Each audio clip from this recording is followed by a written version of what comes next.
এখান থেকে। নেপু ছাড়ো তো।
আর কি নাম তোমার?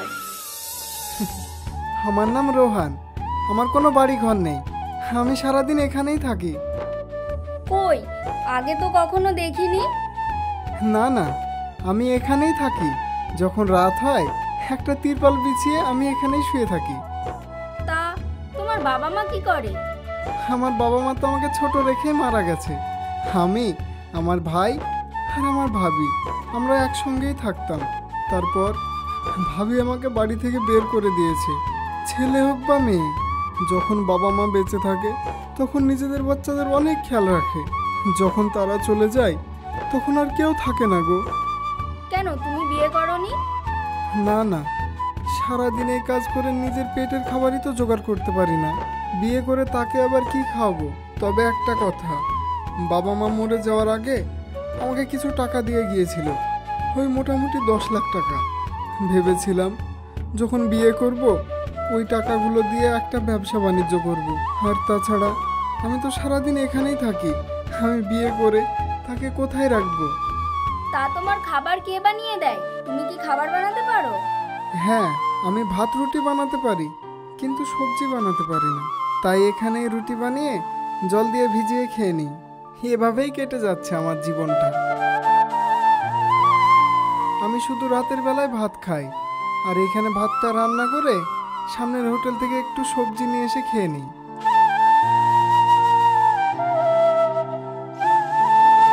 আর এই নাও, এটা তোমার কাছে রাখো, আর এটা দিয়ে তুমি কিছু খেয়ে নিও।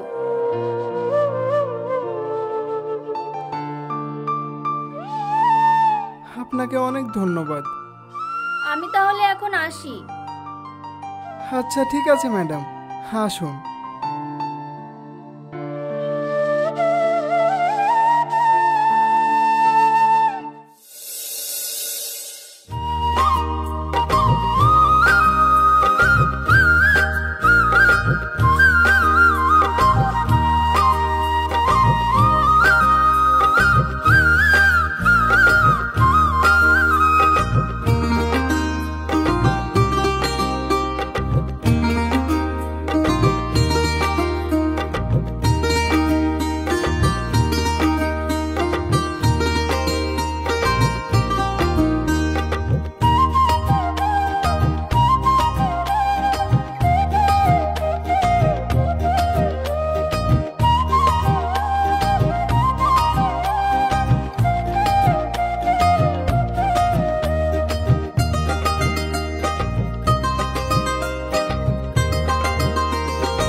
রানী, তোমার হাতে ওটা কি?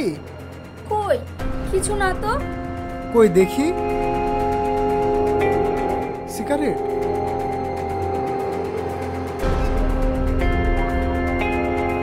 তুমি স্মোকিং করো? আরে মেহফুজ, তুমি ওকে ছেড়ে দাও। মেহফুজ, ছেড়ে দাও ওকে, মেরো না, ছাড়ো। মেহফুজ, ওকে ছেড়ে দাও। কি করছো? ছাড়ো ওকে।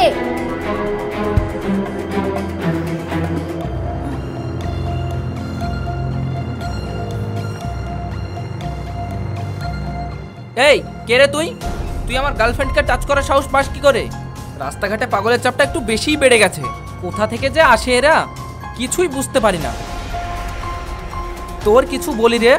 ওকে ছেড়ে দাও, ওকে মেরো না। কি করছো? ওকে ছেড়ে হট এখান দাও। থেকে। মেহফুজ, ছাড়ো তো।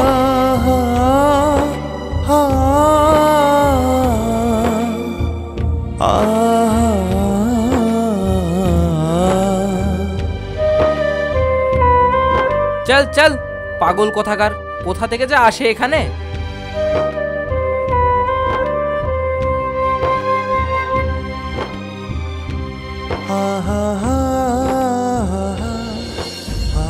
আবার পিছনের দিকে তাকাচ্ছিস?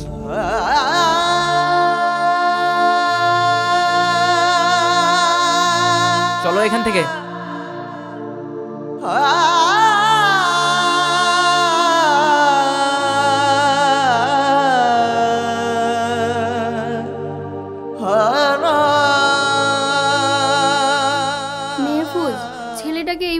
তোমার উচিত হলো না।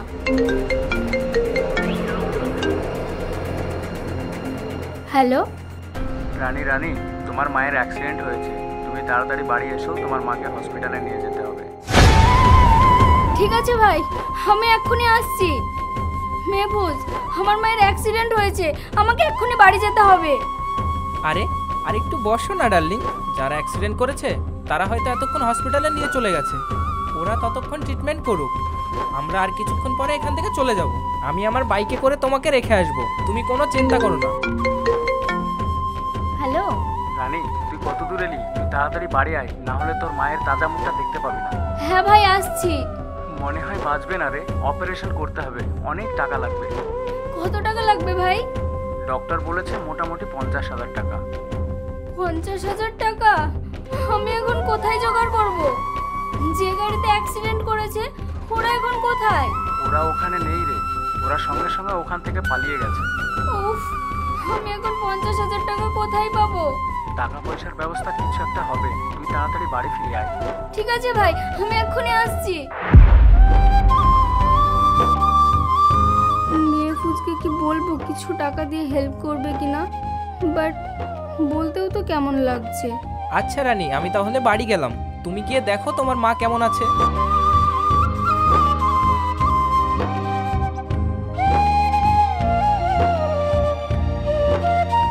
না, আমাকে চুপ থাকলে হবে না, মেহফুজকে বলতেই হবে। মেহফুজ, আমার মায়ের অ্যাক্সিডেন্ট হয়েছে, তুমি কিছু টাকা দিয়ে আমাকে হেল্প করবে? ডক্টর বলেছে অপারেশন করতে 50,000 টাকা লাগবে, তুমি আমাকে 30,000 টাকা মতো ধার দাও, আমি তোমাকে সামনের মাসেই দিয়ে দেবো। সরি ম্যাডাম, রং নাম্বার, আমি কোনো টাকা পয়সা দিয়ে হেল্প করি না।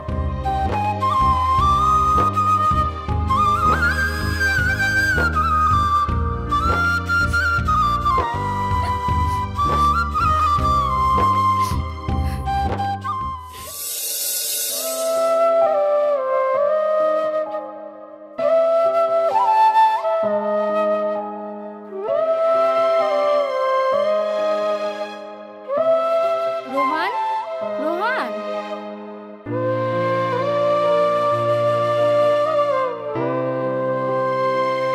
এই নাও খাবারটা, তুমি খেয়ে নিও। আজ আমি তোমার সঙ্গে বেশিক্ষণ কথা বলতে পারবো না, আমার মায়ের অ্যাক্সিডেন্ট হয়েছে, আমাকে হসপিটালে যেতে হবে। তুমি এই খাবারটা খেয়ে নিও, আমি এখন গেলাম। রানী, রানী, তোমার মায়ের কি হয়েছে আমাকে বলে যাও। রানী,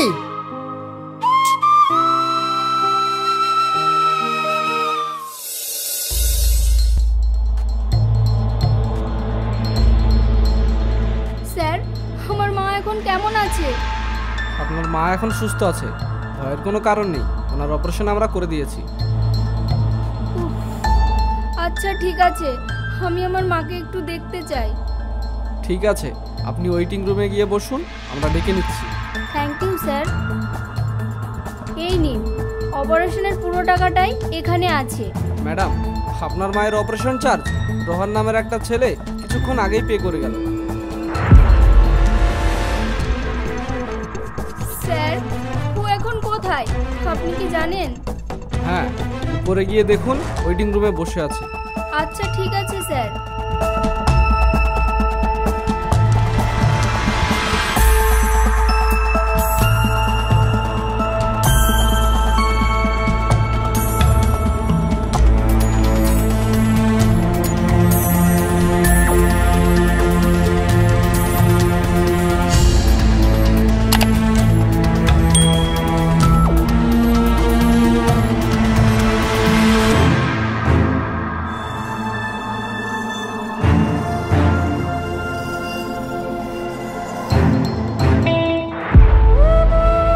রোহান, মা এখন কেমন আছে?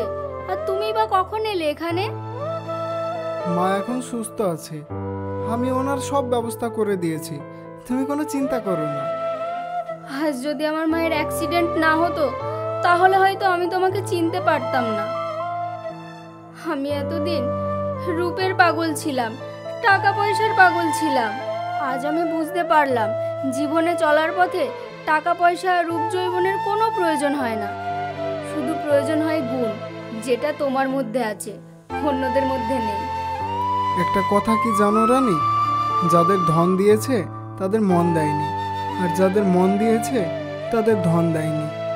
এতদিন তোমার রূপ যৌবন ছিল বলে সবাই তোমার পাশে ছিল, আর আজ তুমি বিপদে পড়েছো বলে সবাই তোমাকে ছেড়ে চলে গেছে। কিন্তু আজ তুমি যাদের পিছনে টাইম নষ্ট করলে, আজ তোমার বিপদ শুনে তারা সবাই চলে গেল, কিন্তু আমি যেতে পারলাম না।